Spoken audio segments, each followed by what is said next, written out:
O filho 04 virou 171. Polícia faz busca e apreensão na casa de Jair Renan Bolsonaro. Veja com Guga Noblar. A temperatura subiu na CPMI do golpe. Teve deputada enquadrando colegas e suspeita de gesto supremacista. Telefone sem fio. As conversas secretas do empresário que espalhava fake news com o procurador Augusto Aras. A análise é do jurista Lênio Streck. Permaneça em silêncio, O ICL Notícias, segunda edição, está no ar. Tem a grande oportunidade hoje de esclarecer para a nação todos esses fatos.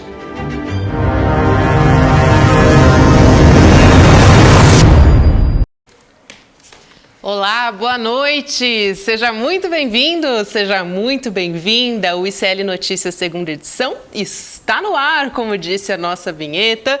Eu sou a Gabriela Varela e hoje a gente tem muito assunto para tratar neste programa. A gente tem Jair Renan sendo alvo de um mandado de busca e apreensão pela operação da Polícia Civil do DF. Operação que foi deflagrada contra um grupo suspeito de estelionato, falsificação de documentos, sonegação fiscal. Vamos entender tudo isso.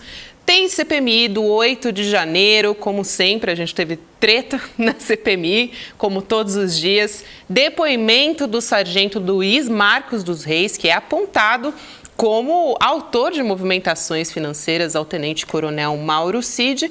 Também tem entrevista com o Lênio Streck. Tudo isso você acompanha na próxima 1h30, junto comigo, com o Chico Sá, com o Chico Pinheiro. Boa noite, meus queridos. Boa noite, boa noite. Boa noite, meu querido Xará. Boa noite, Chico, Gabi, audiência querida, amada.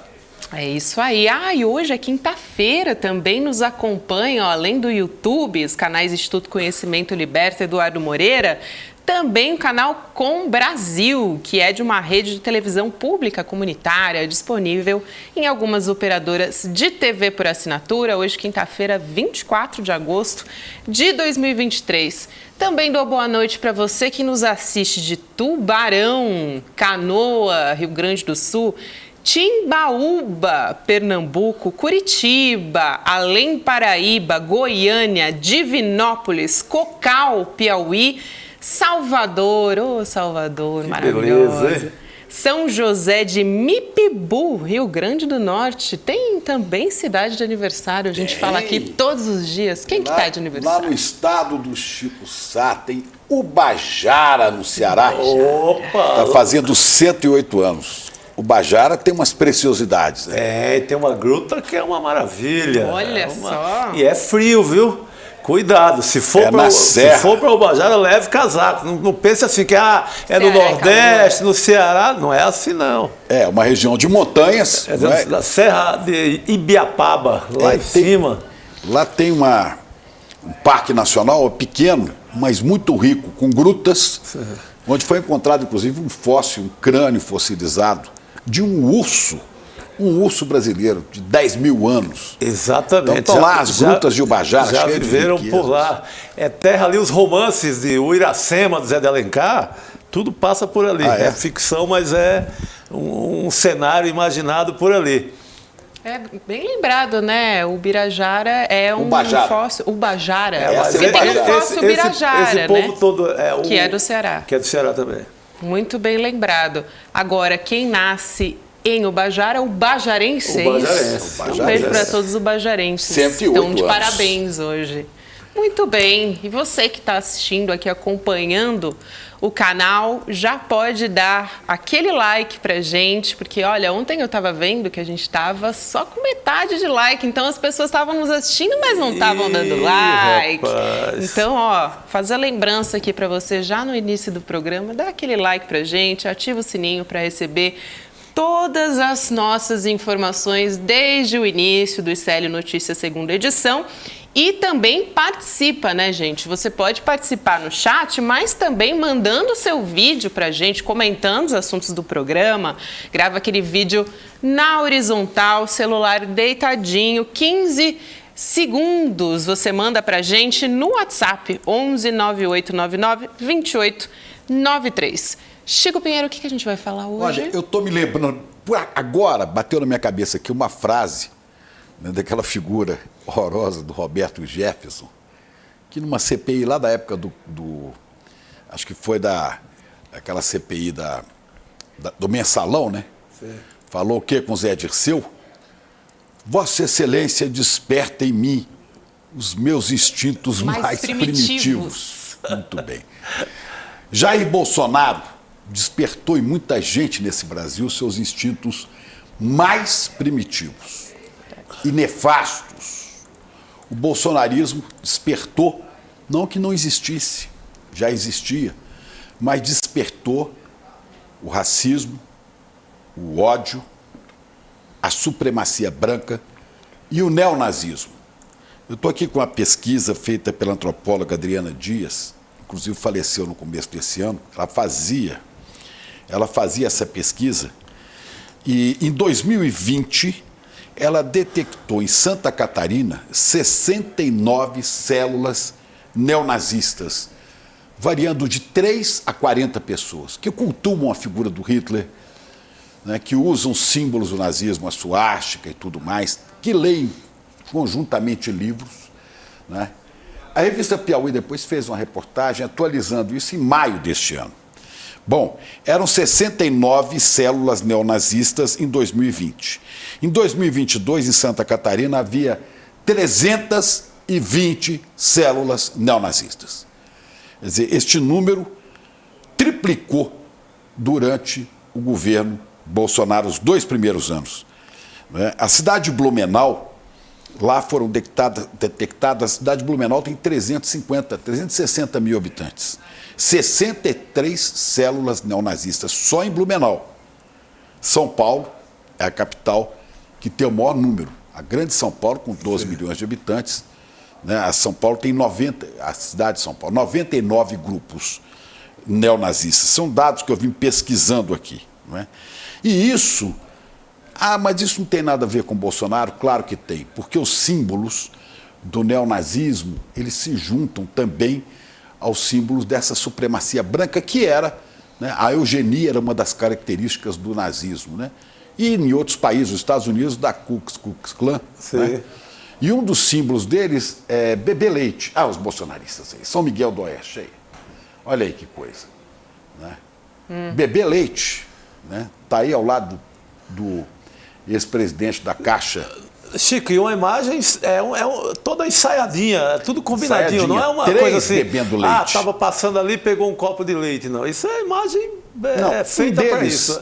Esse aqui podia dizer, escuta aqui, tá ok? Eu tenho um problema de estômago, eu tenho que tomar leite. Não, os 3 tomam, né? E fazem essa foto. Não bastasse isso, Bolsonaro recebeu, no ano de 2021 ou 2022, Beatrix von Storch.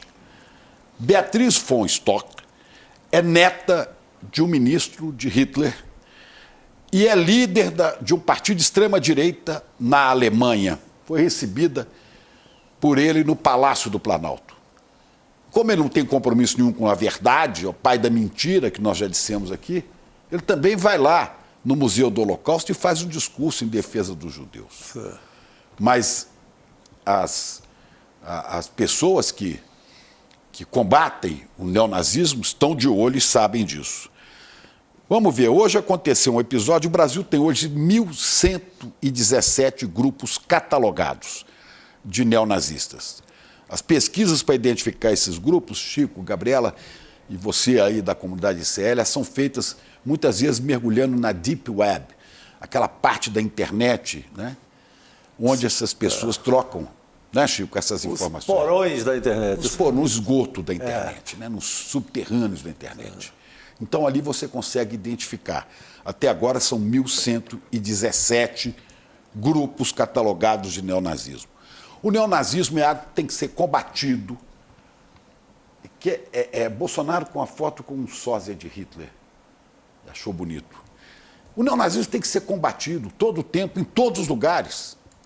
Tem que ser esmagado o ovo da serpente. Isso não pode ser permitido, porque isso é destruir a civilização, como o Hitler tentou fazer e foi derrotado. Mas a gente veio vendo ao longo deste governo Bolsonaro, né, vários sinais. Esse aí é o Roberto Alvim, não sei se vocês se lembram dele. Lembra? Secretário de Cultura do governo Bolsonaro. Secretário especial de Cultura.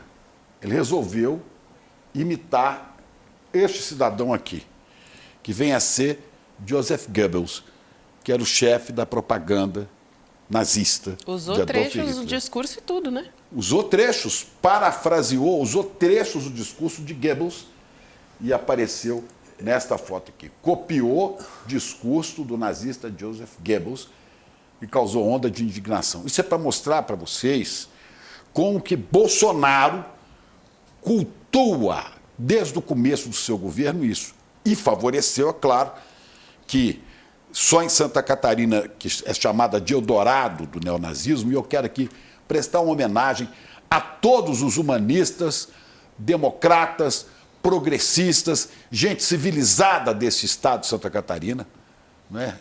Tem muita gente boa ali, sim, que certamente não compactua com nada disso, para não parecer que eu estou fazendo ataque ao estado de Santa Catarina, que é um estado maravilhoso, inclusive de praias maravilhosas, né? A ilha maravilhosa de Santa Catarina. Também produziram jornalistas maravilhosos, Juliana Dalpiva, Demore também, William De Luca. Tudo de Santa Catarina. Né? Santa Catarina. Muita gente. Sônia Brindia, de Santa Catarina, nossa colega. Né? Mas, infelizmente, esses grupos encontraram ali, talvez pela presença de muitos que saíram da Alemanha depois da Segunda Guerra Mundial e escolheram Santa Catarina para viver e resolveram recuperar isso. Isso é muito devido também à falta de informação, à falta de estudo, porque se as pessoas estudassem e soubessem realmente o que foi o nazismo, essa propaganda não seria disseminada com tanta facilidade. Mas Bolsonaro vem cultuando isso, e não é de hoje. E é por isso que o Brasil, que Santa Catarina tinha 69 células neonazistas em 2020, 2 anos depois já tinha 320 células. Agora vamos ver mais. Nós já mostramos aqui o Roberto Alvim. Mas tem também o Felipe Martins, que era assessor para assuntos internacionais do governo Bolsonaro. Esse Felipe Martins estava numa sessão do Senado quando arrumou um pouco a sua gravata. Nós temos a imagem, olha aí. Não, a lapela, eu estou cuidando da minha lapela. Isso que ele está fazendo aqui é um símbolo nazistoide e atrelado também aos supremacistas brancos, tanto da Alemanha quanto dos Estados Unidos, como o bebê leite é outro símbolo. Isso é que os americanos chamam de dog whistle, apito para cachorro. Existe um apito para você chamar cachorro, eu não conheço, mas é um apito que vem numa frequência que só o cachorro é que escuta. Então ele está falando só para os seus cachorros. Mas isso foi descoberto e ele recebeu agora, recentemente, pena máxima da Comissão de Ética da Presidência da República. A pena máxima por esse gesto aqui, que foi detectado durante essa sessão, que ele falava exatamente para seus seguidores neonazistas, assim como o Roberto Alvim, que perdeu o cargo, né, de secretário especial da Cultura. Né? E Felipe Martins, ele chegou a ser também denunciado pelo Ministério Público Federal, mas ele foi absolvido, né, pela 12ª Vara Federal Criminal do Distrito Federal. Quando descobertos, eles vêm com a desculpa. Não é nada disso, eu estava... ele falou que estava ajeitando o paletó. Estou ajeitando a lapela, né? Depois tem outra, aliás, que está processando o Guga Noblat, a mim, está processando um monte de gente, né? Se não me engano, o jornalista Reinaldo Azevedo, o DCM, o 247, a Gleisi Hoffmann, a Ideli Salvati, um instituto chamado Humaniza Santa Catarina, que é de bravos humanistas catarinenses, é essa senhora, Júlia Zanata, né, que posta essa foto com um fuzil. Tem aqui a mão do presidente Lula furada de balas. Né, teve reunião com CACs, grupos de CACs de Santa Catarina, poucos dias antes dos atos, do dia 8. Ela fez reunião, esteve reunida com esse pessoal, porque ela era porta-voz do maior grupo de CAC de Santa Catarina. Depois foi eleita e apareceu com essa tiara aqui, né? Que o professor Castro Rocha, historiador, lembrou que era a tiara usada pelas mocinhas da Baviera, sul da Alemanha, quando festejavam e se encontravam com exatamente Adolf Hitler.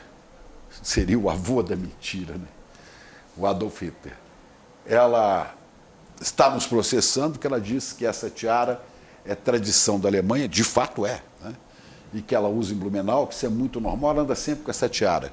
Mas, como aquele caso, não estou só arranjando a lapela, isso aqui pode ser muito bem um apito para chamar cachorro. Total. É um apito para esses, né, essas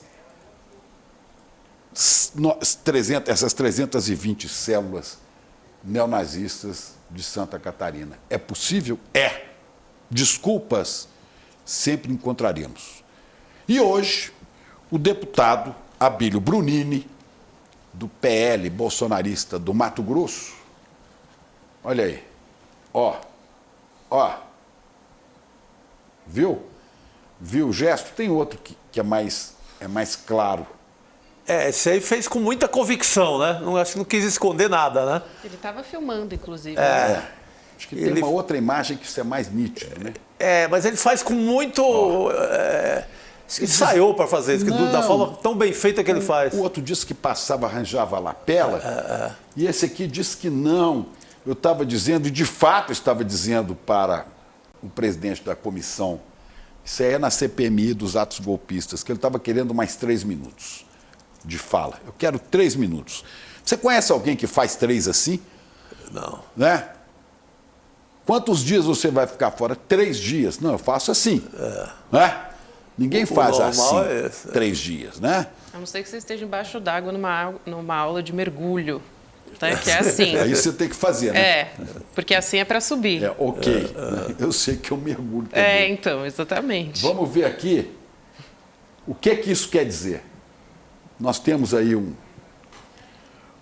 uma imagem. Olha aí, viram? Vamos repetir isso aqui. Ele faz e dá uma sacaneada, né? Dá uma sacaneadinha. Olha aqui. White Power. Olha o P, tá vendo? Poder branco. É um símbolo racista, supremacista, nazista. Hoje, depois de descoberto, de flagrado com esse gesto, ele chamou a assessoria e entrou com um boletim de ocorrência para dizer que estava sendo acusado injustamente de propagar símbolos racistas, supremacistas, nazistas. O deputado Túlio Gadelha, do PDT de Pernambuco, disse que está abrindo um processo contra ele, o deputado Abílio Isso na comissão de ética, Brunini. Chico? Ele está tomando essas providências. Não é? Então tá aí, sorri, já falou para a sua galera, não é? Olha eu aqui. Já mandou o recado, aqui, né? Já mandou o recado. Quer dizer, nós temos que estar muito atentos a todos estes gestos, estas falas, assim como o Roberto Alvim citava trechos de Goebbels, assim como o Bolsonaro e sua curriola tomavam leite, eles fazem assim, a outra põe uma tiara e por aí vai. E não dá para esquecer, né? Qual era o lema do Bolsonaro? Brasil acima de tudo. Qual era o lema de Adolf Hitler? Deutschland über alles. Alemanha acima de tudo. Não, Jair. O Brasil não será uma Venezuela, até porque o senhor já saiu do poder. O Brasil jamais será uma Alemanha nazista. Não passarão. É isso. Posso lembrar mais um caso de Bolsonaro, Chico? Pode fazer campanha na cadeia, na papuda, diga. Lá em 95, ou seja, já faz um tempinho, o Bolsonaro ele defendeu estudantes de um colégio de Porto Alegre que fizeram uma homenagem a Adolf Hitler como o personagem histórico mais admirado. E aí, o Bolsonaro, que era deputado federal nessa época, disse que os alunos escolheram Hitler por entenderem que, de uma forma ou de outra, estou fazendo aqui aspas porque ele disse isso, ipsis literis, o líder, né, o nazista Hitler, soube impor ordem e disciplina. Foi o que ele disse naquela época. Então é bom a gente também lembrar o histórico. E o histórico de Adolf Hitler, que era um cabo, uma patente baixa, insubordinado, que chegou a ser preso, mas depois virou esse monstro que nós conhecemos, a história conheceu.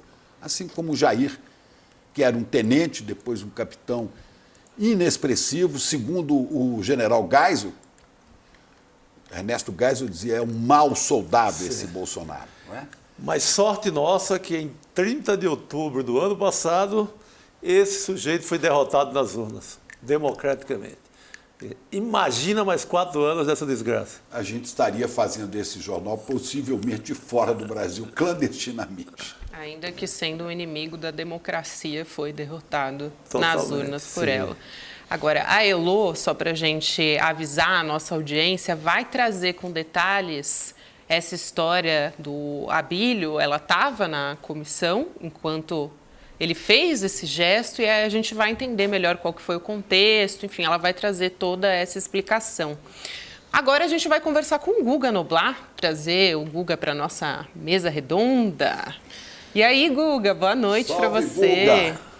Boa noite, minha querida equipe do ICL, essa audiência maravilhosa. Estamos juntos nesse dia, mais um dia de muita turbulência para a família Bolsonaro e esse dia que a gente teve o deputado fazendo esse gesto que muita gente interpretou com o que de fato parece que é um gesto supremacista branco. Ele está vindo com esse papo aí de que está sendo mal interpretado, mas eu também nunca vi ninguém contar até 3 dessa maneira. Da próxima vez que eu for contar até 1 e não gostar de alguém, eu vou contar até 1 com o dedo do meio. É isso que mais ou menos o que ele fez, né? Vou contar com o dedo no meio, não vou, né? Então, contar até enfim, 3 e gravar com o próprio celular com o dedo também, no né? meio, Tem isso, todo o contexto ali. Agora, Guga, vamos falar dessa história do Jair Renan, né? Porque, olha, ele foi alvo de um mandado de busca e apreensão, uma operação da Polícia Civil do Distrito Federal, operação que foi deflagrada, como eu disse lá no início do programa, contra um grupo suspeito de estelionato, falsificação de documentos, sonegação fiscal e lavagem de dinheiro. E um detalhe bem importante para você comentar, viu, Guga? O celular do filho de Bolsonaro foi apreendido. Quero saber tudo dessa operação da Polícia Civil. E quando o celular é apreendido, a gente já pensa, opa, peraí, que pode vir mais informação daqui a pouco, né? já vão tomar o depoimento dele, já estão marcando o depoimento de Jair Renan, mais um que será ouvido agora pela Polícia Civil, mas Polícia Civil e Polícia Federal já estão combinando de compartilhar dados sobre ele e sobre os envolvidos nesse caso. O que a gente sabe é que ele estaria no meio de um grupo que está sendo acusado, que é suspeito de ter criado diversas empresas a partir de documentos falsos e de, enfim, nomes que eles criaram a partir de laranjas, que depois criaram como se fossem personagens, como se fossem laranjas fantasmas, que assumiram juridicamente essas empresas, e são diversas empresas, o que sugere que eles estavam fazendo isso para trocar dinheiro entre elas e lavar, portanto, dinheiro, ocultar a origem da grana. Então, e de onde viria essa grana? O que seria, de fato, vendido por eles para conseguir esse dinheiro? Pelo jeito, pode ser que sejam as armas, né? Armas e munições. Esse que é o principal acusado, Maciel Carvalho, que foi preso hoje, é instrutor de tiro do Jair Bolsonaro, ele estaria usando de fachada o clube de tiro dele para vender munição, para vender arma. Ele, inclusive, já foi acusado disso e preso por isso em outra operação. Então, o que fica, o que parece, né, pelo menos, é que seria isso. Esse é o esquema. Eles venderiam armas de maneira ilegal e, para lavar o dinheiro, estariam criando essas empresas todas. A gente precisa ainda confirmar se de fato é isso, mas é o que parece. E aí, onde que está Jair Renan nessa história? É que ele teria dado dinheiro à empresa do Jair Renan, que ele tem uma empresa de eventos, ela teria dado dinheiro para um laranja, para um desses laranjas que foi usado para assumir uma dessas empresas. Parece que é essa ligação, mas a gente vai poder entender melhor nos próximos dias qual é o envolvimento de Jair Renan nessa história. Ô, Guga, não, posso ver? Guga, e tem esse rapaz tem uma ficha já complicada, né? Ele tem aquele caso em que ele recebe um carro de presente, viu, Chico, de um dos fornecedores do governo. Ele tem uma outra investigação relativa a contratos com o governo do DF, né? Já deixou o seu rastro por aí, esse jovem bolsonarista. Nem jovem bolsonarista, jovem Bolsonaro. Eu gostei muito do 04, né? Que está virando 171, né? 04 para 171. Podia ser 171. Porque ele, de fato, ele não está ainda metido na política como um agente da política, mas nos bastidores tem atuado e está se metendo em várias suspeitas. E aí tem esse caso do tráfico de influência. Ele mais um que seria o sócio dele na empresa lá que ele tem, teriam levado alguns empresários ligados ao ramo de pedras, de granizo, se eu não me engano é essa a área deles, para um encontro com o Rogério Marinho e também para um encontro com o pai dele, com Jair Bolsonaro, e receberam em troca um carro, tem um carro elétrico que eles teriam recebido por conta desse lobby, o que configuraria um tráfico de influência. Tem a história também dele ter alugado uma área aqui do Mané Garrincha, do estádio Mané Garrincha, uma sala ali, por um preço muito camarada. É ali que ele operava a empresa dele, que era chamada de Camarote 311. E essa é a empresa dele, inclusive, que é suspeita de ter dado dinheiro para o laranja que está metido na história de hoje. Então, a maneira como ele conseguiu esse contrato no Mané Garrincha foi objeto de investigação. Na época, a Secretaria de Turismo daqui, que estava sob o comando da Celina Leão, que era a vice do Ibanez, ela teria se reunido com o Jair Renan e depois não quis repassar para a imprensa e nem para um cidadão, o Marivaldo, eu acho que é o Marivaldo, que agora faz parte do governo, que é um advogado que pediu para ter acesso à reunião. Eles negaram, dizendo que era sigiloso, porque poderia colocar em risco a família do presidente. Aí depois que a justiça obrigou a eles, né, a contarem o que tinha acontecido, quando caiu o sigilo, a Celina Leão e a Secretaria de Turismo disse que não tinha registro do encontro, porque era um encontro sem relevância. Então saiu de sigilo total para proteção, para não ter relevância e não temos, portanto, o que mostrar. Então tem essa história do tráfico de influência, tem essa história do aluguel que ele fez, tem a mansão da mãe dele, que ele mora com a mãe dele,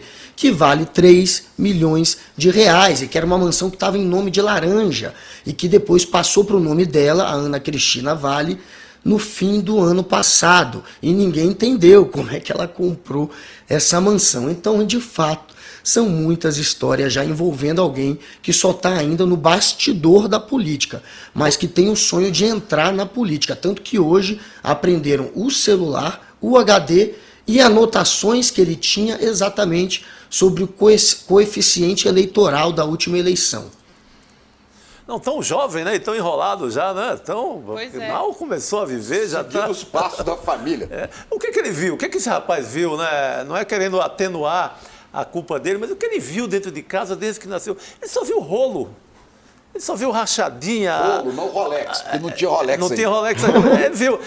Ele conviveu com o Queiroz, ele conviveu com personagens perigosíssimos. Ele conviveu com o Queiroz, com o Acef, ele conviveu com o Adriano Nóbrega. Escritório do crime.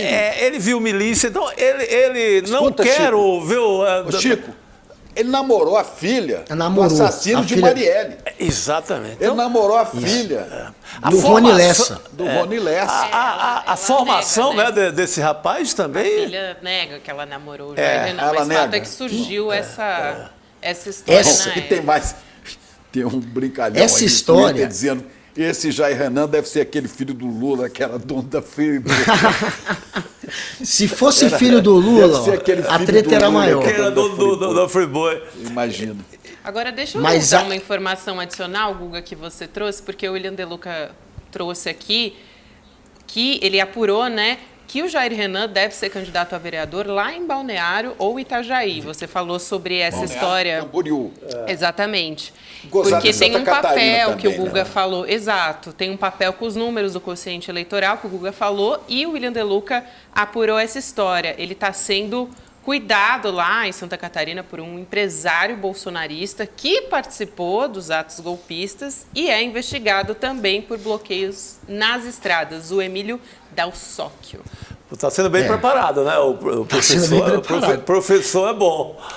E está trabalhando, entre aspas, para o Jorge Seif, que é o senador, que só virou senador porque foi ministro da pesca do Bolsonaro, e só foi ministro da pesca porque o pai dele se formou na academia militar com o Bolsonaro, e o Bolsonaro era muito amigo do pai dele e colocou, portanto, o filho, já que o pai também era ligado, o pai é empresário desse ramo da pesca, a família Seif ganha muito dinheiro exatamente com o ramo da pesca, e o filho virou o ministro da pesca, e agora senador. E para retribuir o que ganhou de Bolsonaro, colocou agora, empregou Jair Renan, que está lá trabalhando supostamente para ele. E Jair Renan supostamente namorou a filha de Rony Lessa, mas dizem que isso é só uma desculpa para o Bolsonaro poder justificar várias ligações de telefone entre a casa dele e a casa do miliciano. E aí ele justificou com esse papo de que era ligação entre os dois namoradinhos, o filho e a filha,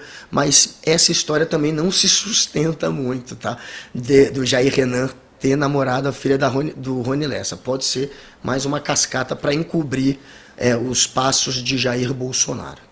E tem mais um nessa história, né? O alvo principal da operação foi o tal do empresário, influencer, o ex-instrutor de tiros do Jair Renan, que é o Maciel Carvalho.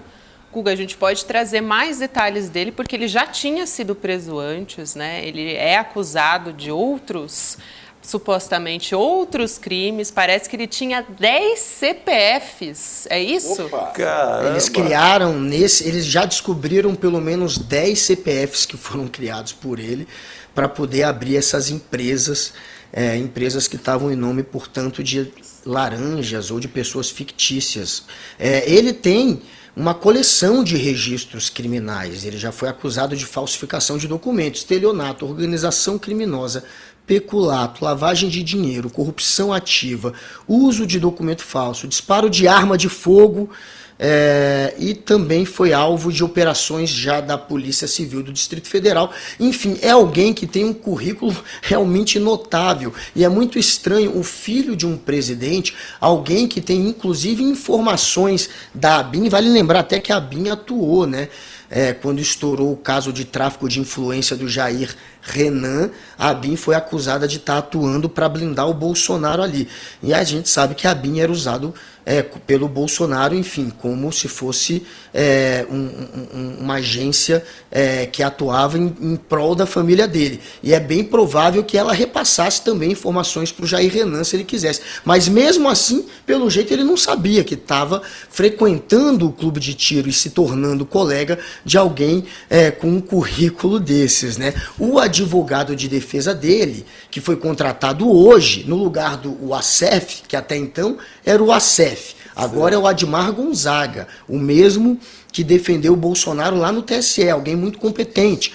Ele está dizendo que, olha, ele não tem amizade nenhuma com este investigado de hoje, com o preso de hoje, que é o Maciel. Segundo o advogado, não há amizade, mas a gente tem fotos, sabe que um frequenta a casa do outro. Pô, estavam de pirata aí, os dois juntos, de pirata. Estavam de pirata. Se isso não é amizade, eu faço foto assim, em qualquer lugar, em qualquer festa. Pô, pelo amor de Deus. Vem cá, pirata, quero fazer uma foto com você.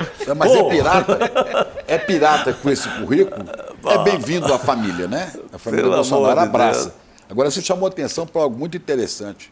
No tocante, esses telefonemas aí entre a minha casa e a casa do Rony Lessa, é o menino, ele que liga por causa de namoro, mas ele foi namorado da filha do Rony Lessa e Bolsonaro disse, não, toquei, ele namorou o condomínio inteiro, ele é macho, assim. ele é imbrochável. Vamos trazer também as conexões da família, né? A nossa produção fez aqui para a gente conseguir fazer as ligações, né, que envolvem todos os outros membros. A Marcinha disse que daqui a pouco vai colocar para a gente aqui na tela. Agora, só complementando a sua informação, Guga, sobre o advogado Edmar Gonzaga, ele disse, temos que olhar o assunto por dentro, porque o alvo é outra pessoa, falando do amigo pirata, o instrutor de tiro do Renan, e disse, qualquer um pode ser alvo de falsificação, então o Renan está tranquilo, essa foi a declaração dele. Aí o pódio do clã Bolsonaro. Nossa, vamos ver esse pódio aqui de perto. Vamos, vai lá, Chico. Então vamos lá. Olha aqui, como é que chama isso? Capivara, né? Puxar capivara. Vamos puxar capivara. Puxa a capivara do então, pessoal. Vamos aqui, ó. Vamos começar de baixo ou de cima? O que vocês preferem? Ou por cima, né? Começar do homem lá, do comando. Vamos começar de baixo, olha aqui, pra gente Começa subir no na comando. escala. Eu também queria começar do comando. Então vamos. Jair Bolsonaro. Peculato, organização criminosa, lavagem de dinheiro, falsidade ideológica, falsificação de documento e golpe de Estado. Só isso? Por enquanto. Eu sei que está sendo acusado por enquanto, né? Bom. Inelegível, né? Bom, inelegível. Imbrochável também. Imbrochável. Não pode esquecer que é imbrochável, que isso é a maior qualidade para estar aí. Claro que isso aqui são acusações, né? Ele vai responder à justiça por essas acusações. Aqui está Flávio Bolsonaro, o senador. Peculato, organização criminosa e lavagem de dinheiro. Depois vem Carlos Bolsonaro, também conhecido como Carluxo. É um luxo. Peculato, organização criminosa e lavagem de dinheiro. Aí vem o Eduardo, que dizem que é Dudu Bananinha, que é o cérebro do tamanho de uma banana, né? É cérebro, não é isso que vocês estão pensando. Exatamente. Bananinha. Acusações de fraude em emenda parlamentar, lavagem de dinheiro e corrupção. E o 04, que está sendo promovido a 171, de 04 para 171, que já entra com a promessa de ter na sua capivara lavagem de dinheiro, sonegação fiscal, estelionato, falsidade ideológica e falsificação de documento. É Nossa, pouco, hein? Largou bem o rapaz. Largou né? bem. E veja o que há em comum entre todos os personagens. Lavagem de dinheiro. Chega uma hora que eles não conseguem provar de onde é que vem a grana. De onde é que vem todo aquele dinheiro vivo. Não, então, é algo comum em todos eles. E os que têm poder peculato, né? Que é apropriação de dinheiro de bens públicos. Né? Exatamente. O Jair Renan não tem peculato porque não ocupou cargo público até agora. Mas se bobear, o Dudu pode ter, viu? O Eduardo Bolsonaro pode ter, porque eu duvido que não tenha feito rachadinha. Rachadinha, segundo o Código Penal, é peculato. Sim, então pode ser que tenha feito rachadinha, então faltou peculato ali. Isso é tradição da família. Mas cada um tem sua ficha, uma ficha que... Não pode considerar. E você vê que eles estão... O Bolsonaro contratou agora um belo advogado, Edmar Gonzaga. Na primeira vez, quando estourou aquela história do tráfico de influência, o Bolsonaro deu uma queimada no Jair Renan, falou que era um garotão, não colocou a mão no fogo por ele.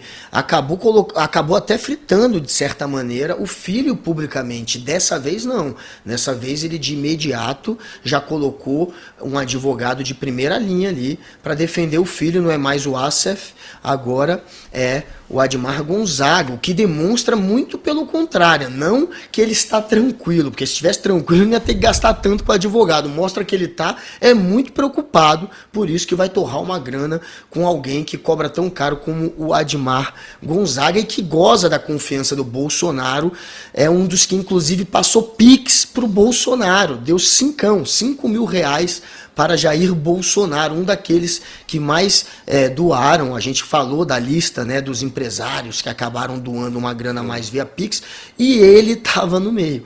Ele que agora é o advogado de Jair Renan, ou seja, Jair Renan está sim com muito medo do que pode acontecer. Esse Admar Gonzaga, né, foi ministro do TSE, o Tribunal Superior Eleitoral, nomeado pelo Michel Temer. O Temer tinha a prerrogativa de nomear, acho que 2 advogados para a composição do TSE, e nomeou exatamente o Admar Gonzaga. Então é um ex-ministro, né? Ele é tido como um grande especialista, né, no mundo eleitoral. É um dos secretário-geral, estou vendo, secretário-geral do Aliança pelo Brasil. Vocês sabem o que é o Aliança pelo Brasil? Aquela tentativa de partido, né? É um partido, né? É um partido. Não, acho que não vingou? O Bolsonaro tenta, né, Guga? Não vingou. Ele não consegue. A Organização Brasileira de Extrema-Direita quis virar, né, partido político. Lembra que o Bolsonaro fez o símbolo acho que dele 500 todo com mil. balas? Mas não teve assinatura suficiente para virar um partido. Seria Só número para 38, inclusive, por causa do calibre, lembra? Isso. Exatamente. Também a gente falou do entorno de Jair Renan, só para a gente não deixar, daqui a pouco vou me despedir do Guga, mas a mãe do Jair Renan é a Ana Cristina Siqueira Vale, que é a suspeita de ter iniciado aquele esquema de rachadinha quando ela trabalhou no gabinete. Isso mesmo. É a segunda mulher de Bolsonaro, né? É a segunda mulher. É a segunda, exatamente. Porque ali é o seguinte, segunda Deus, mulher de pátria, Bolsonaro. família, e essa família tem várias etapas. Exatamente. Essa é a segunda. Olha, e eu fico imaginando, Chico, ele tem um monte de ex-mulher. É muito caro você bancar tantos filhos e tantas ex. E mesmo assim ele conseguiu, né, enriquecer tanto. Saiu de um Fiat. Bolsonaro entrou com um Fiat para imóveis, inúmeros imóveis comprados com dinheiro vivo, uma parte deles. E o que explica isso, obviamente, é a denúncia que essa daí, a mãe do Jair Renan, Ana Cristina Vale, fez, enquanto eles estavam se separando.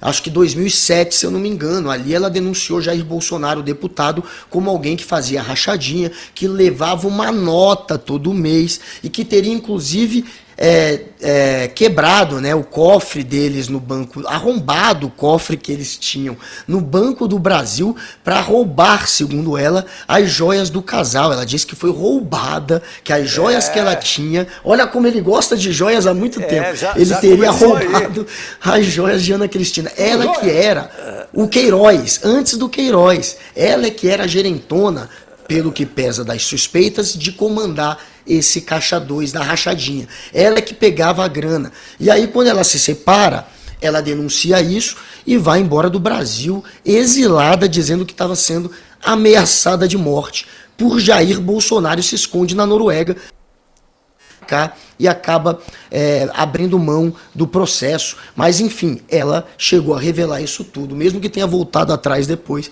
foi ela que contou.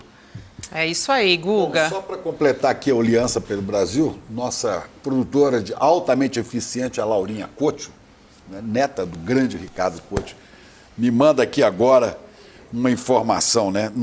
O Aliança pelo Brasil não teve o número, Aliança pelo Brasil, não teve o número suficiente, mas o Tribunal Superior Eleitoral descobriu 500 filiados, havia vários que já tinham morrido.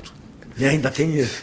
Mortos, falsificação de assinatura. Os fantasmas do comunismo. E nem assim. Nem assim deu não certo. rolou. Aí, se o Admar, agora ex-ministro, agora advogado. Tá bem, Bolsonaro, tá bem.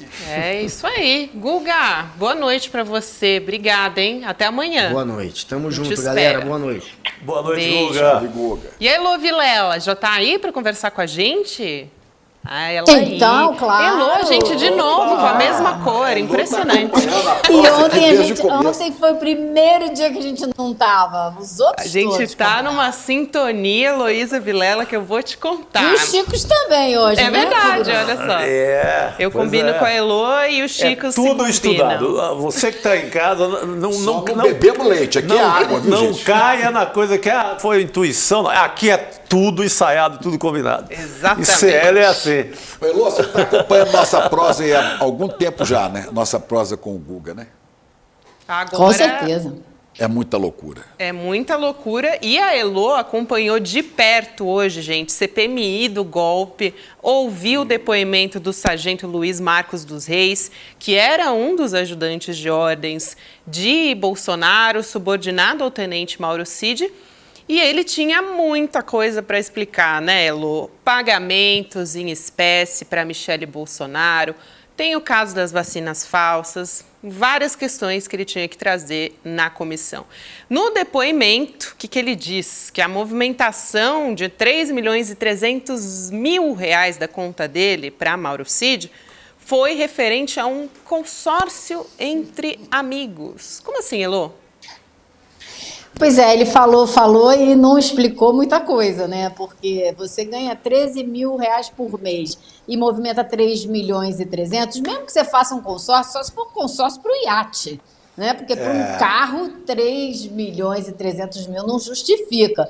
Então ele tentou fazer uma conta ali meio marota e não chegou a resultado nenhum. E os deputados e senadores não deixaram passar por menos, os governistas, claro. Então, eles retrucaram, falaram, mesmo que eu dobre o seu salário, não vai chegar, essa conta não fecha. Agora, ficou provado que ele sim recebeu dinheiro daquela empresa que era uma empresa, a Cedro, que fazia uma madeireira, mas que tinha negócios com o governo Bolsonaro e também vendia Cedro do Líbano. maquinários, Cedro do Líbano, vendia maquinários para a Codevasf. Gente, a Codevasf a gente sabe que é um antro de corrupção, né? Então, ele recebeu dinheiro do marido porque essa empresa é de uma mulher, e o marido dela que passou o dinheiro para ele. Um cara que ele chamava pelo apelido, de tanta intimidade que tinha. E disse que não sabia nem que o cara era ligado à empresa, só que o dinheiro entrou na conta dele, 18 mil reais, com o nome da empresa, não foi com o nome do amiguinho, para que ele mandava recado pelo celular. Então, ele tinha muito o que explicar e não esclareceu quase nada. Por isso, a relatora, Elisiane Gama, disse que agora quer quebrar o sigilo bancário dele, porque hoje esse depoimento foi feito com o relatório do COAF. Agora, ela quer saber de absolutamente tudo. Porém, teve um momento muito interessante, quando o deputado Rubens Pereira Júnior conseguiu arrancar uma informação. Ele ficou dizendo o tempo todo que não pagava contas de Michele, não pagava contas de Jair. E aí, pergunta vai, pergunta vem, ele conseguiu arrancar do depoente que ele pagou, sim, um boleto de escola para a família do Bolsonaro, para a filha do Bolsonaro. Então, ele falou, mas você disse que não pagou nada? Ele, não, umas contas pequenas. Então, realmente, alguma coisa ele pagou, e essa movimentação financeira, ele jogou muito dinheiro na conta do Mauro Cid. Então, esse depoimento aí ficou assim no ar, vai ter mais detalhes assim que vier a quebra do sigilo bancário dele. Agora, hoje a CPMI aprovou várias quebras de sigilo, decidiu quebrar sigilo fiscal, bancário, telemático da Carla Zambelli, do Osmar Crivellati, vai trazer o Mauro Cid novamente para depor, apesar de ele nunca abrir a boca, como Então, Elô, a gente sabe. Justamente, né? Eu ia te perguntar disso, reconvocação de Mauro Cid, mas por que isso? E ele não falou das últimas vezes, né? Pois é, eles estavam querendo fazer a cariação para ver se forçam ele a falar. Também estavam achando que agora que já saíram tantas provas, vazaram tantas informações, que talvez ele falasse. Então, eles vão trazer para constrangê-lo e ver se conseguem arrancar alguma informação. Eu não poria muita fé nisso, não, porque ele não anda querendo falar, né? Ele anda muito quietinho. Então, mas aprovaram esse requerimento para trazê-lo de volta. Também aprovaram a quebra do sigilo bancário fiscal telemático do hacker, do Delgatti. Então, foi assim, algumas decisões importantes. Mas o principal mesmo foi a troca de acusações e o quebra-pau que rolou hoje na CPI. Não foi nenhum, nem dois. Foram vários. Muita bronca, muito pito e muito quebra-pau, viu? Vamos começar então, Elô, a trazer os quebra-pau. Sessão baixaria. Pegue a sua pipoca. Vamos começar a sessão baixaria. Tirem as crianças da sala, por favor. Sessão agitadaça, Deus, né, pátria, Elô? família E suruba. e suruba. Então agora vem a suruba política. Vamos nela.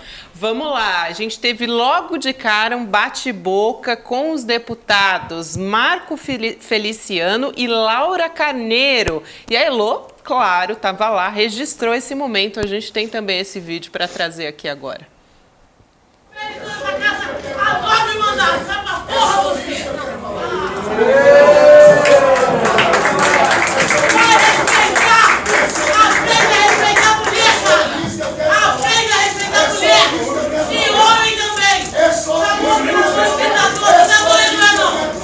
Mas não vai falar também, você não vai falar! Quem procura essa porcaria aqui é ele!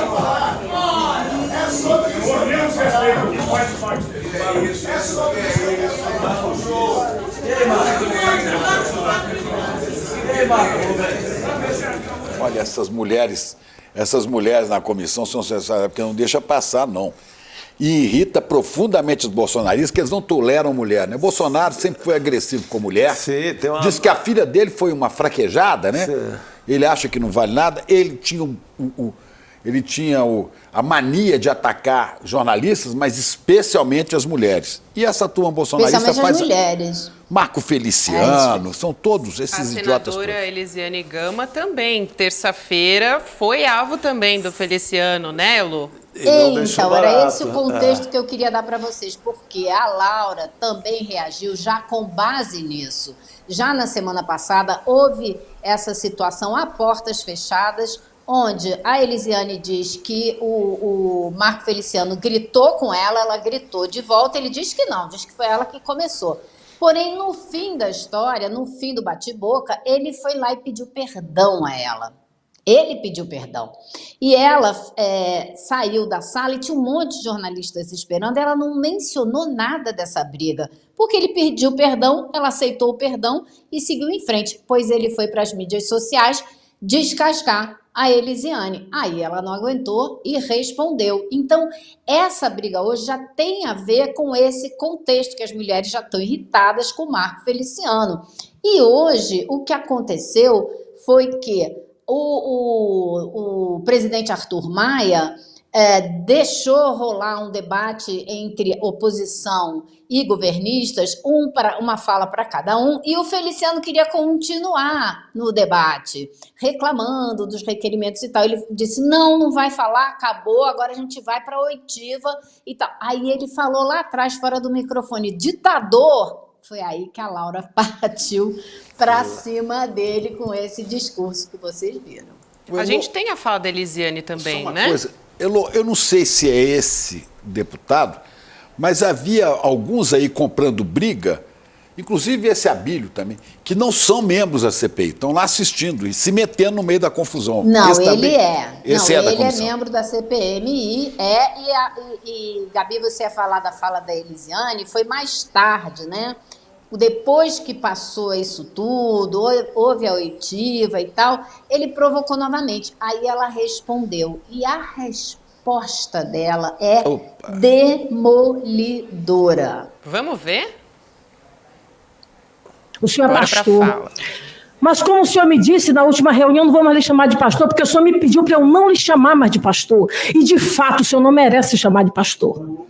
Porque o pastor, ele não é carregado de ódio, pastor Marcos Feliciano. O pastor não olha para as pessoas com o olhar que o senhor olha para cá, para esta mesa. Eu quero dizer que esse olhar não me intimida, pastor Marcos Feliciano. Eu cheguei aqui nesta casa com suor. Eu enfrentei a fome. Eu nasci numa casa de palha e piso de chão, e eu fui eleita sem ter um vereador na minha igreja, na minha casa, e sem ter centavo nenhum, apenas como jornalista. Hoje eu sou senadora da República do meu país.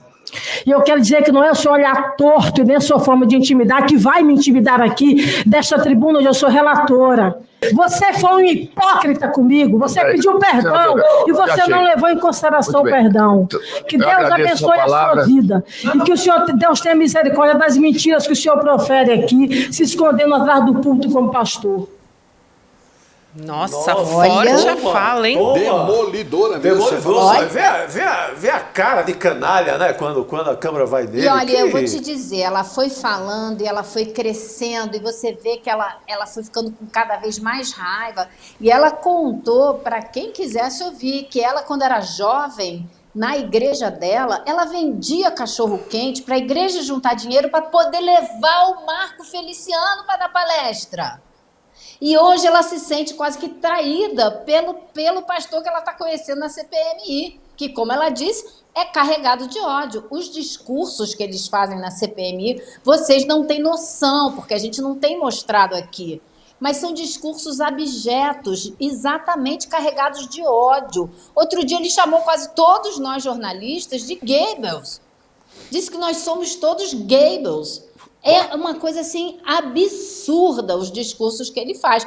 E aí, na hora que começa a CPMI, que tem aniversário do Arthur Maia, ele pede licença e faz uma reza, gente. É uma coisa realmente inacreditável. Elô, só para eu entender, ele falou Goebbels de Joseph Goebbels?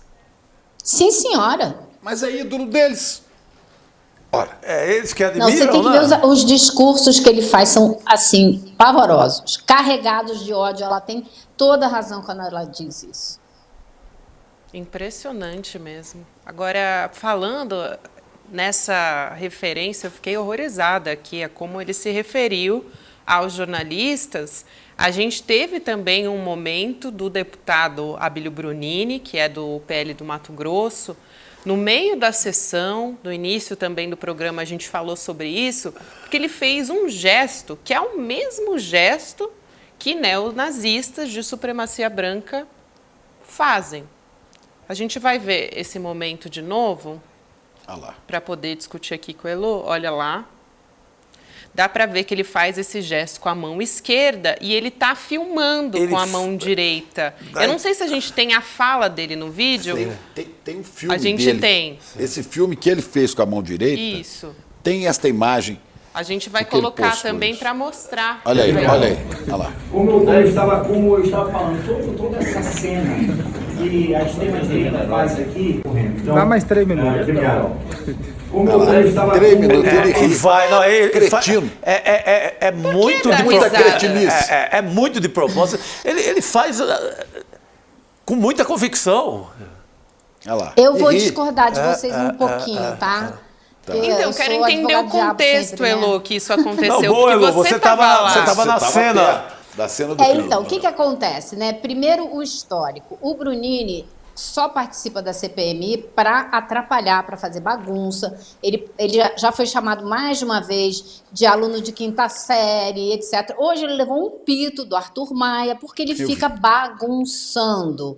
E o Arthur Maia disse para ele, mais uma vez, o senhor será expulso dessa sessão e não poderá mais entrar na CPMI.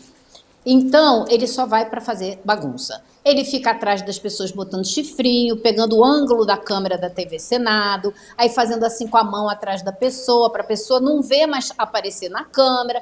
É uma baixaria completa. Não foi ele também, Elô, que falou do comediante lá, do áudio de Bolsonaro? Ele falou, podia ser um comediante. Foi ele que fez essa referência também, não foi? Não me lembro. No Delgatti. Mas eu sei que ele colocou aquele áudio, né? Vez... Não foi ele, não. Foi o Feliciano. Ele foi lá na frente do Delgatti falar, você comeu picanha do Lula hoje, fazer videozinho. Isso, então, exato, foi ele. Toda vez que o Duarte Júnior vai fazer as suas perguntas ao depoente, ele fica atrapalhando.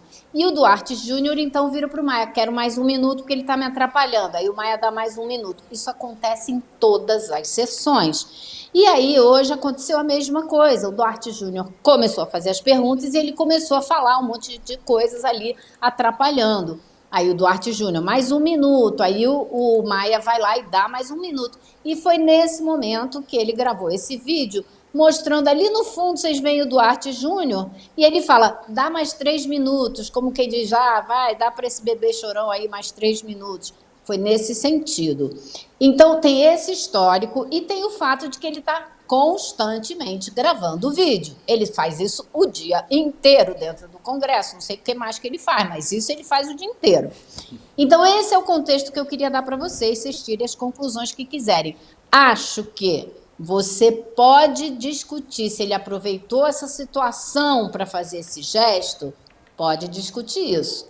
Sim. Mas o contexto era esse dos minutos, 3 minutos, 2 minutos, 1 minuto, se dá mais, se dá menos. Então fica no ar essa dúvida, ele aproveitou essa situação e fez esse gesto? Não sei. Eu conversei com ele na saída do Congresso e ele falou, isso é um absurdo, eu não fiz, não é nada disso e tal, e me mostrou o vídeo original, que é esse que vocês estão vendo aí. Você pode ouvir, tá aqui o vídeo, vai lá ver. Então, só queria dar esse contexto. Não, importantíssimo. Importante, eu digo o seguinte, eu nunca vi ninguém fazer 3 assim. 3. Eu já vi fazer assim. Tem 3 motivos. Assim, não. Bom, pode ser, mas eu também, sabe, também tem uns que consertam a lapela do paletó assim, ó, né? E tem outros, então tem tudo, né? A minha impressão é que ele faz os 3 minutos e aproveita para fazer o gesto. Para falar para sua... Mas é importante o que ele situou no cenário, no momento, e no que tem sido essa figura em todas as sessões. Inclusive ele... Desde a primeira sessão. Ele foi Na acusado primeira recentemente. sessão, o Maia falou para ele, se o senhor aparecer de pijama aqui de novo, o senhor não entra. Porque ele foi assim, de tênis, de moletom, todo desarrumado, o Maia ficou tiririca, deu-lhe um pito logo no primeiro dia. Ele é acusado de transfobia contra a deputada Érica Hilton, né? Que ele, durante uma reunião aí da comissão, né, ele disse que a deputada estaria oferecendo serviços. Nossa. Sabe? É esta figura. Ele também está na mira do Ministério Público por crime religioso. Ele publicou um vídeo na internet e isso também está sendo investigado, né, pelo Ministério Público. É uma notícia antiga também. Agora, é relativa a religiões de matrizes africanas, eu acredito. Não? Exato, exatamente, Elô. Exatamente. É supremacista branco também, não tem jeito. Ele falou de uma então, essa é a apresentação figura, de sabe, candomblé. gente? Essa é a figura. É o comportamento padrão dele. Então, para mim, só fica a dúvida. Eu não sei dizer ao certo, ele fez esse gesto intencionalmente. Mas pode ter sido, né? Não sei. Eu acho até que vale a gente mergulhar mais Vale a gente até mergulhar mais nas mídias sociais dele, nas fotos que ele publica, nos vídeos que ele... E ver se em algum momento isso passa ali, como quem não quer nada, sabe? Olha aí, tem o Felipe Martins, se a gente conseguir recuperar a imagem, aquele que foi... O que fingiu, olha falou que era da lapela. Esse é muito claro, né, gente? Esse é muito claro. Eu estou consertando a lapela. Sabe, eles fazem isso. Esse negócio das células neonazistas, do crescimento, né, desse monstrengo no país, gerado e cultuado por Bolsonaro, gerado não porque já existia, né? Mas isso é assustador, isso não está acontecendo só no Brasil, não, gente. Não, isso mas é aqui assustador e é um momento histórico que a gente está passando muito preocupante. Tem o Trump nos Estados Unidos, é a mesma coisa. Né? Bebedores de leite também. Então você acha que um bebe leite, 3 bebem leite juntos? Ensaiadinho ali, né? Não, e tem uma foto da família também, ele com os filhos, todos bebendo leite. Eu nunca vi o povo gostar tanto assim de leite. Agora, como o Chico Pinheiro ressaltou, vale a pena ressaltar isso novamente, que o Felipe Martins, que é ex-assessor do ex-presidente Jair Bolsonaro, que fez esse gesto, a Comissão de Ética Pública da Presidência aplicou uma punição, né, punição máxima, por causa desse gesto. Então, também vale a pena a gente ressaltar isso. Elô, vamos continuar falando dessas histórias da CPMI. Só antes da gente seguir falando do depoimento a respeito de Mauro Cid, você acha, você que está aí no dia a dia, né, das comissões e tudo mais, você acha que esse gesto do deputado pode levar a uma investigação da comissão de ética? Você acha que não? Ele está sendo questionado, inclusive, por algumas parlamentares já, né? Publicaram nas redes sociais, já questionando esse gesto, se foi, se não foi. Inclusive, nosso chat aqui, a nossa audiência se divide muito. Tem gente que dizendo que não, que foi um apito de cachorro, e outros que levam em consideração tudo isso que a Elô trouxe para a gente também. Bom, eu acho que a gente tem um obstáculo muito sério na comissão de ética, que ela só vai analisar isso dependendo da opinião de uma pessoa, né? De abrir o caminho para isso. Preciso dizer mais alguma coisa? Não. Por que andou rapidamente a reclamação na comissão de ética contra as deputadas que se manifestaram no dia da votação do marco temporal em defesa dos nossos indígenas? Também Essa por andou serem rapidinho. mulheres. Também é o modo Agora, bolsonarista, porque são mulheres. 6. Né? Você acha que o Arthur Lira vai se mexer para mover uma ação no Conselho de Ética contra o Brunini? Eu não apostaria minhas fichas nisso. Chance zero. Zero, zero, zero. Eu acho. Arthur Lira e ética Exatamente. na mesma frase é sempre complicado. Não vai sair do canto. Inclusive a tal deputada. Não Teresa junta, Mata, também não dá vai ser liga. julgada lá. Não orna, como diz. Não dá. Não orna. Não dá liga. Não orna mesmo. Porque quem não tem, não vai julgar os outros, né? Sim. Ele não vai mexer com esse assunto, vai rolar. Seguir essa história da CPMI, Elô, vamos falar do não depoimento de Mauro Cid, porque, né, CPMI do golpe, mais uma vez, não é novidade para ninguém, né? O ex-ajudante de ordem de Bolsonaro entrou mudo, saiu calado. Fardado. Mas chegou fardado, exatamente. A gente não pode deixar escapar esse detalhe, né? A gente Eu tem não sei até onde ele quer chegar com isso, mas... A general não pode ser, porque lá ele não vai mais. Onde ele quer chegar. Aliás, essa é a maior pena para ele, né? É o maior castigo. Ele não quer ser comandante, Goiânia, imagina. Perdeu, né? Vamos chamar o vídeo também. Eu não sei se é o maior castigo, não. Acho que ele ficar sem dinheiro, a família ficar um pouquinho em situação bem complicada. Porque ele gostava muito, né, Elô? Ele gostava muito do tal do dinheiro. Trazer agora o vídeo, porque ele respondeu para o deputado Chico Vigilante, que é o presidente da CPI. Vamos ver como é que foi. A CPI do Distrito Federal, né? Qual cargo seu pai ocupou durante o governo de Jair Messias Bolsonaro? Vou permanecer em silêncio, deputado. Seu pai fosse ocupado pela prisão de um filho do ex-presidente, o ex-presidente e os seus filhos fariam uma delação premiada para levá-lo da cadeia? Vou permanecer em silêncio, deputado. O senhor também participou desse ato? Ou em algum outro momento foi responsável por divulgação de fake news? Vou permanecer em silêncio, deputado. O ex-presidente Jair Bolsonaro e demais militares próximos a ele fizeram pressão aos integrantes da cúpula das Forças Armadas para que eles aderissem aos seus planos golpistas e decretassem uma intervenção militar no Brasil? Com todo respeito a Vossa Excelência, vou permanecer em silêncio. O senhor poderia nos explicar como se deu a participação do senhor e de seu pai nesse esquema criminoso da venda das joias? Permanecer em silêncio, deputado. O senhor tem a grande oportunidade hoje de esclarecer para a nação todos esses fatos. E não esclareceu nada. Não. Vou permanecer em silêncio. Fez questão de perder a oportunidade. Mas foi fardado. Por isso que eu sei que não... Por isso que eu acho que não adianta muito a CPMI aqui no Congresso a aprovar a volta dele, sabe? Não acho que vai adiantar muita coisa. Duvido que ele mude de postura e que o advogado diga para ele falar. Se ele tiver que falar alguma coisa, acho que ele vai falar para a Polícia Federal e acabou, entendeu? Não acho que vai falar em público. Duvido. E já tem material suficiente a Polícia Federal, tem os celulares, não é?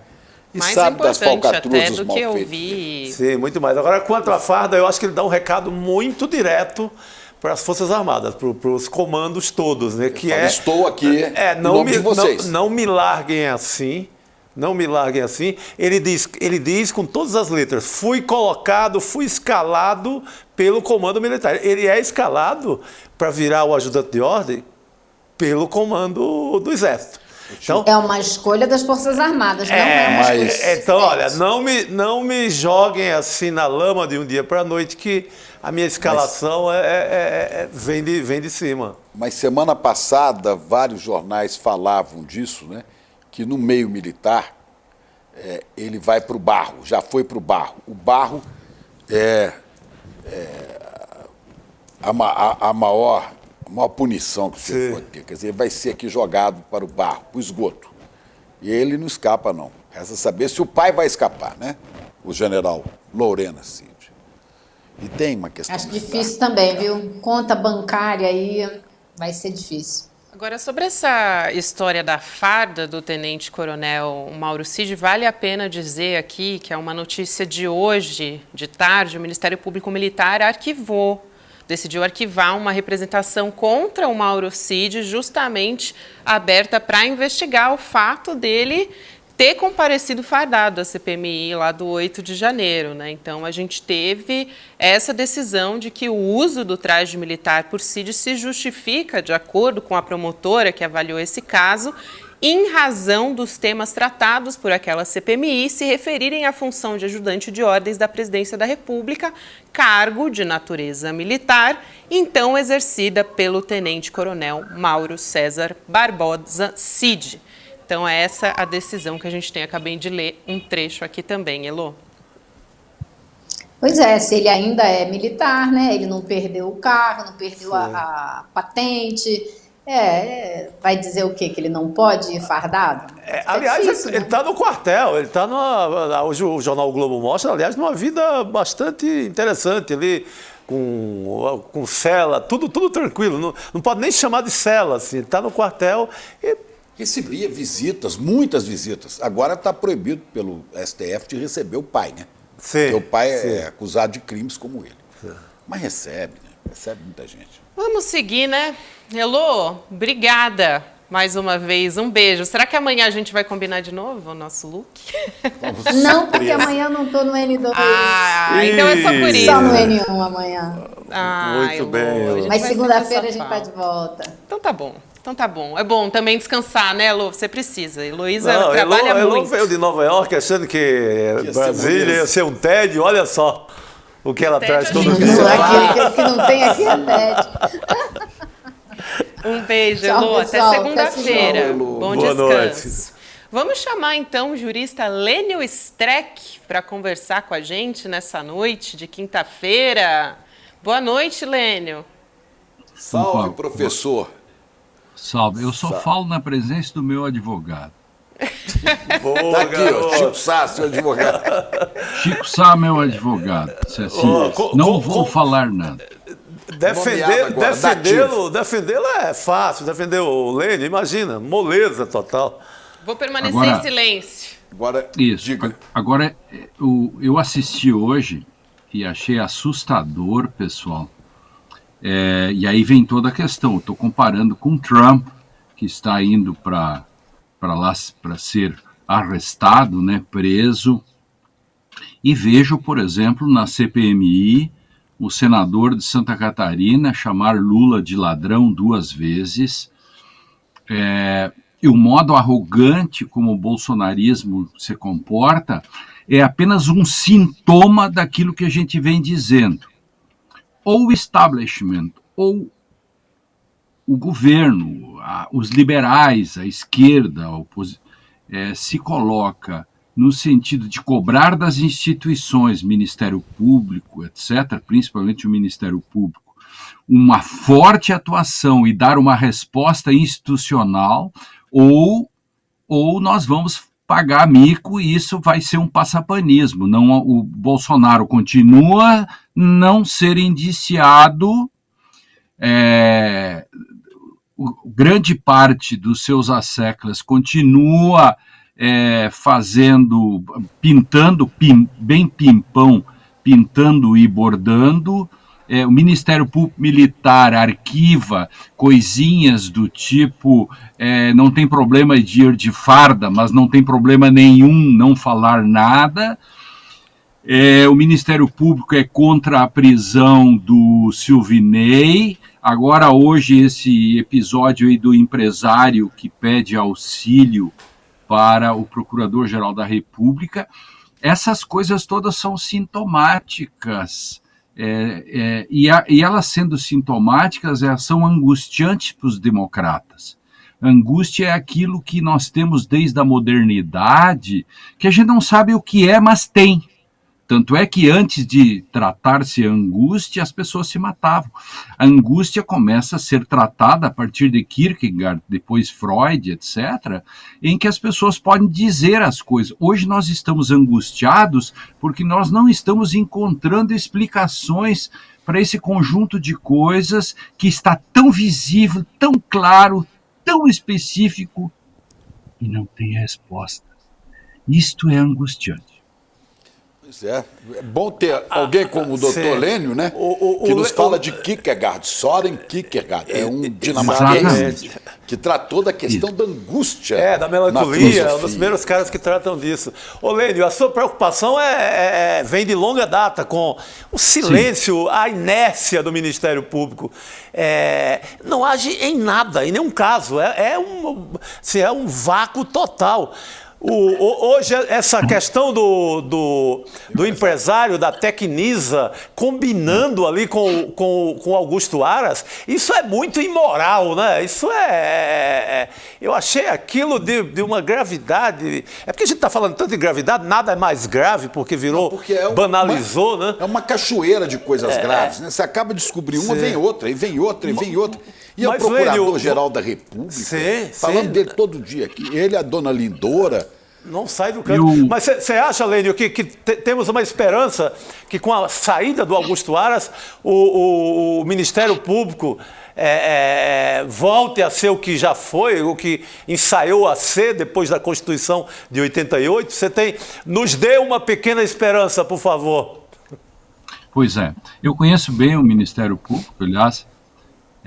Eu fui 30 anos praticamente. Tentei ser procurador-geral aqui no meu estado, mas os membros e tal sabiamente não me elegeram. O povo é sábio e perdi, portanto me escapei dessa.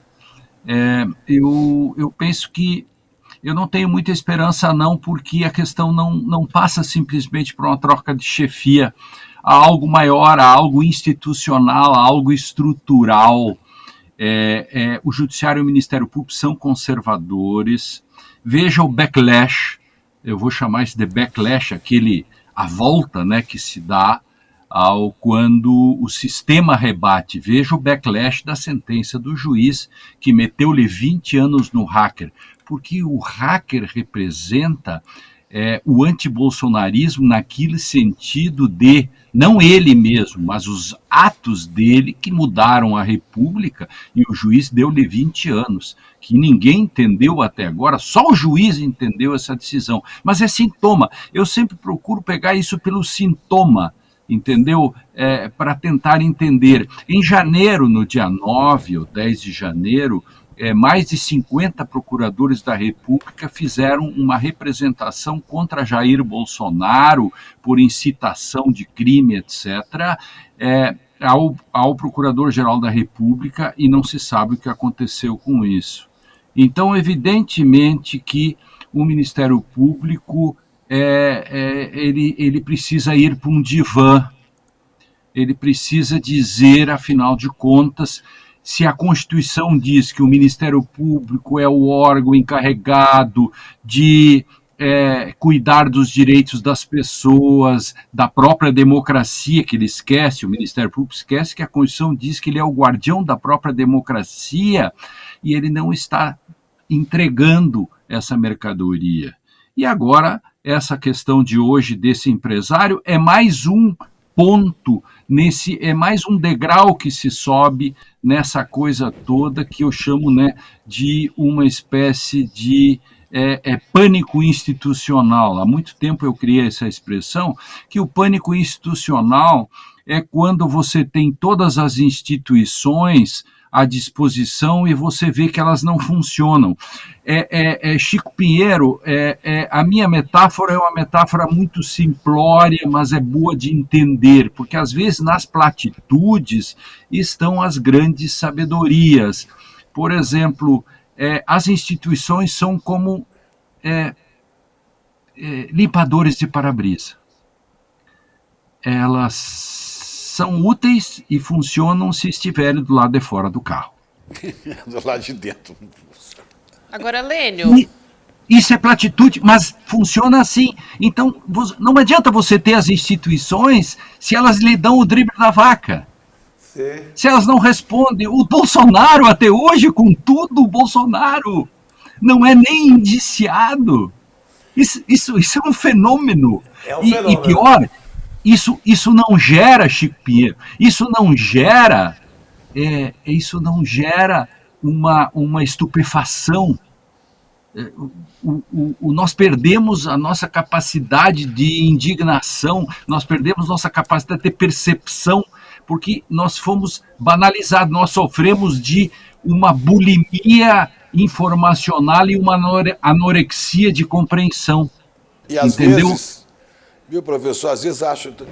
Chico, você anda muito indignado. O dia que a gente não tiver indignação, abandonemos a profissão, a luta pelas coisas deste país, porque a indignação é nosso motor diário.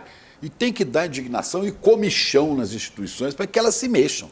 Uma comichão, aliás, comichão é feminina, eu não sabia. Tem que dar uma comichão neles. Exato, exato, é isso. É muita coisa. E o sintoma disso, a não resposta, o Ministério Público tinha que ser instado a dar essas respostas imediatamente. Eu brinquei esses dias aqui, na sexta que eu tive aqui, que segunda-feira eu esperava uma entrevista coletiva do Procurador-Geral da República, ou dos seus procuradores, explicando todas essas questões ligadas ao CID, etc. Gente, nós tivemos uma tentativa de golpe, o presidente da República pegou o avião, levou joias para lá, voltou, o seu advogado pega e devolve a joia, tudo isso acontecendo. Poxa... Professor, eu queria trazer uma informação aqui importante para a gente discutir, porque a nossa audiência que não para de falar disso, eles querem muito saber a sua avaliação, porque hoje o Supremo Tribunal Federal retomou o julgamento sobre a descriminalização das drogas, né? Em especial da maconha, e aí a gente teve os votos. Ministro Gilmar Mendes, ministra Rosa Weber votaram a favor, e o Cristiano Zanin, que foi indicado pelo presidente Lula, votou contra. Como o ministro André Mendonça pediu vista, a gente tem um placar, então, de 5-1 a favor da descriminalização. A gente, inclusive, tem um trechinho em vídeo que a gente vai colocar antes de você responder. Lênio, vamos colocar. A mera descriminalização do pote de drogas para consumo, na minha visão, apresenta problemas jurídicos e ainda pode agravar a situação que enfrentamos nessa problemática do combate às drogas, que é dever constitucional, nos termos do artigo 144, inciso 2, da Constituição da República. Não tenho dúvida de que os usuários de drogas são vítimas do tráfico e das organizações criminosas ligadas à exploração ilícita dessas substâncias. Mas o Estado tem o dever de zelar pela saúde de todos, tal como previsto no artigo 196 da Constituição da República. A descriminalização, ainda que parcial, das drogas poderá contribuir ainda mais para o agravamento desse problema de saúde. Eu quero perguntar, Lênio, como você vê a atuação de Zanin até o momento? A gente teve já uma primeira revolta de alguns grupos LGBTQIA+, depois do voto de Zanin no caso da transfobia. Agora a gente tem essa sinalização de Zanin contra a descriminalização, que também desagradou muita gente. Como que é a atuação dele no Supremo até agora? Bom, vamos lá. Eu sou um antiativista, né? Então, para mim, o Supremo Tribunal não tem que se meter em descriminalização das drogas e todas essas coisas, porque o Supremo cuida do passado, o legislador cuida do futuro. Nesse caso, o Supremo simplesmente tinha que decidir aquele caso concreto lá do bicicleteiro ou alguém que estava envolvido e tentar abrir uma grande discussão, talvez no máximo uma grande discussão, mas não decidir ele mesmo a fazer isso. Aí acontece esse tipo de coisa. Uns falam em 100 gramas, nem sei quanto é 100 gramas de maconha, e outros dizem que não pode descriminalizar. Então, nesse sentido, me chama a atenção uma coisa que eu sempre sou contra quando os ministros supremos dizem, na minha opinião, entre aspas. Eu já disse isso aqui no ICL de manhã, quando nós estávamos discutindo o Supremo Tribunal, e o Eduardo, quando eu terminei de falar, o Eduardo disse, é isso mesmo. Se o Eduardo estiver nos escutando ou vendo, ele vai lembrar disso. Eu disse, quando as pessoas vão ao Supremo Tribunal, elas não vão pedir a opinião pessoal do ministro. Elas vão pedir a opinião acerca daquilo que na esfera pública, o direito é mais do que uma opinião pessoal, diz sobre o assunto. Claro, quando os ministros decidem conforme eles pensam individualmente, dá nisso. Dá placares desse tipo, aí você, se pessoalmente você é contra ou pessoalmente você é a favor, só que uma Suprema Corte não pode ser a soma das consciências individuais. A Suprema Corte tem que ser aquela que traduz a esfera pública do que é isto o direito. Que é isto o direito?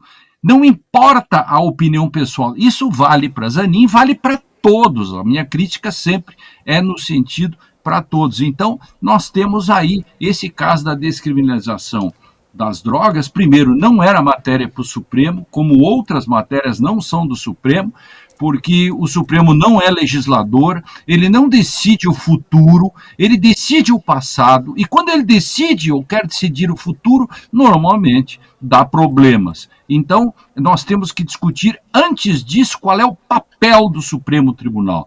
O Supremo Tribunal, no juiz de garantias, agora, do juiz das garantias, ele pegou a lei feita pelo parlamento, e fez outra em cima, praticamente, porque ele não gostou de uma parte que a lei foi feita.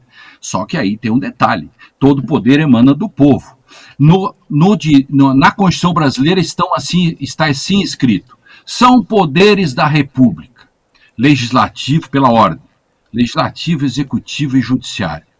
Na minha Constituição não é judiciário, legislativo e executivo. Nós temos que nos acostumar, é um longo processo, não sei quando isso vai acontecer, de que, e vou dizer mais, eu sei que isso é um problema, é uma coisa meio juridiqueza, é chato, mas, por exemplo, o Brasil é o único país do mundo em que a Suprema Corte e os outros tribunais fazem decisões pensando no futuro.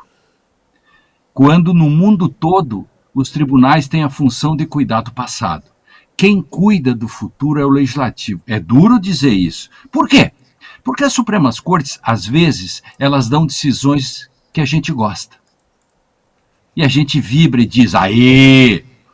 Na semana que vem, ela dá uma decisão que a gente não gosta. A gente diz, não, assim não dá.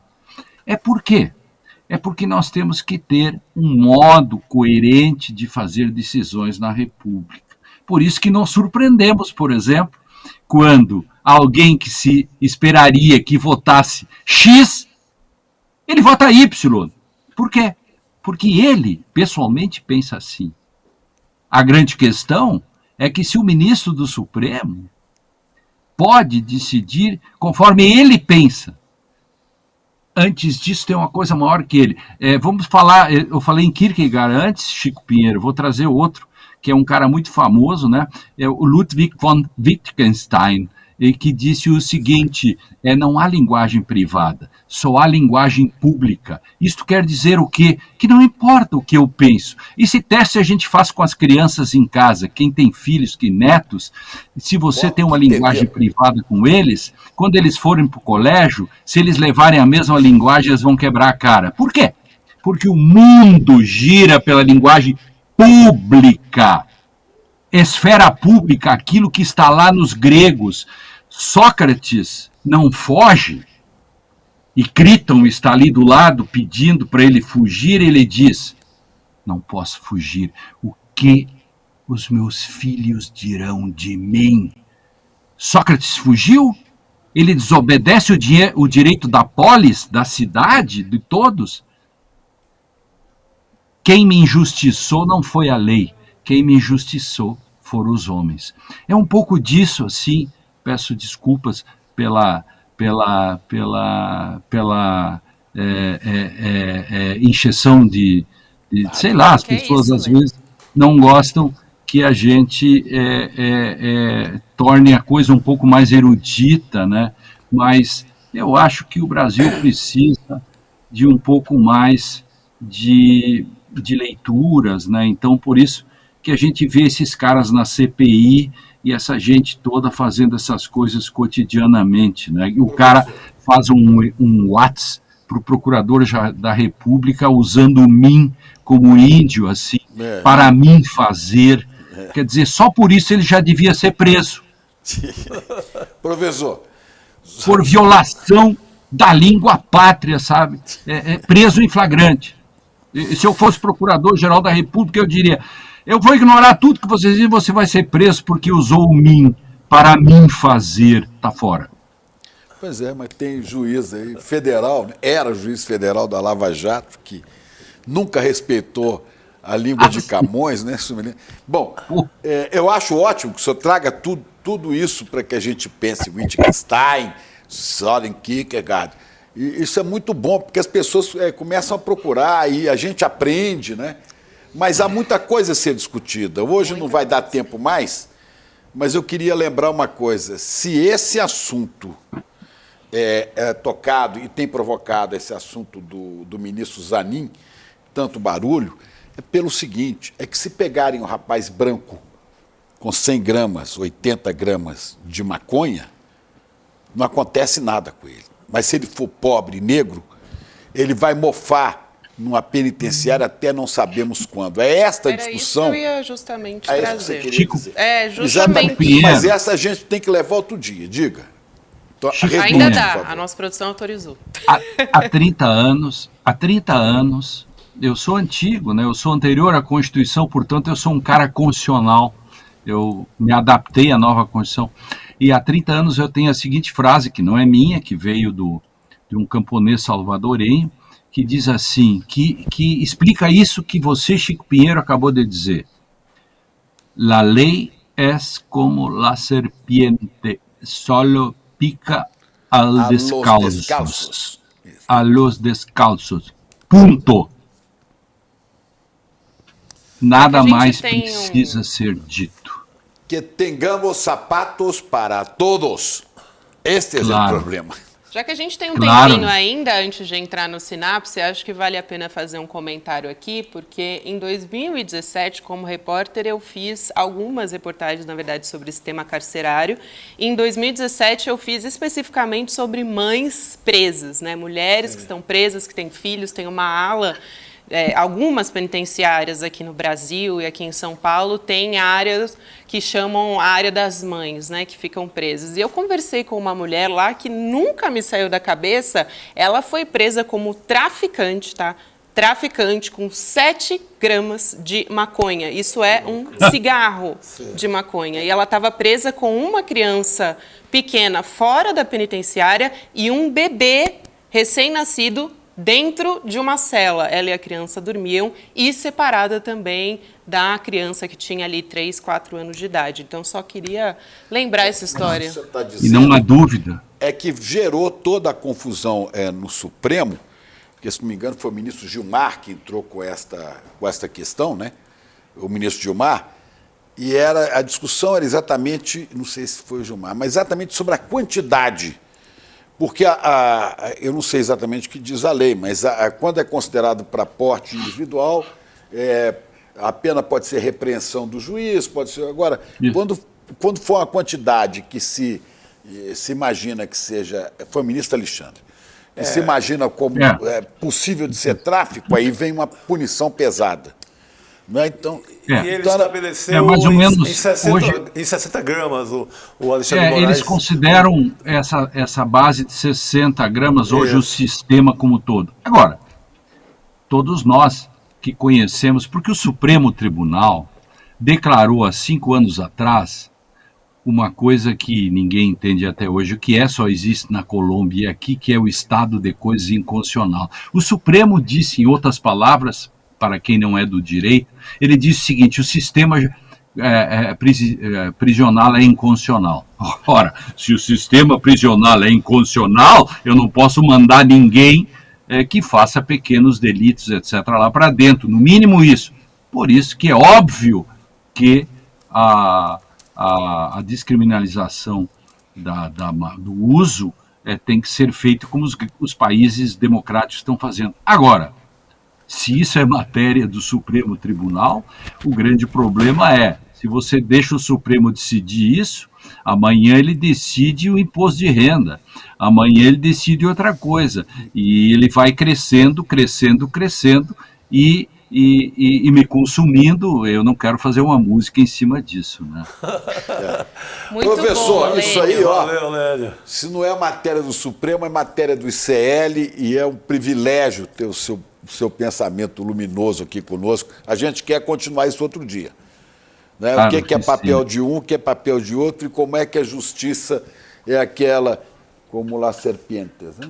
Que pica nos pés descalços. Obrigado demais. Obrigada, Lênio. Boa noite. Valeu, grande sexta-feira amanhã. Vamos encerrar então, porque o Sinapse vem aí. Roberta Garcia, César Calejão e Carmen Silva, líder do movimento Sem Teto do Centro, que vai falar hoje, entrevista também importantíssima. Nossa, eles vêm numa escalada, né? O Renato, Casagrande, Jean Willis, Carmen Silva, total.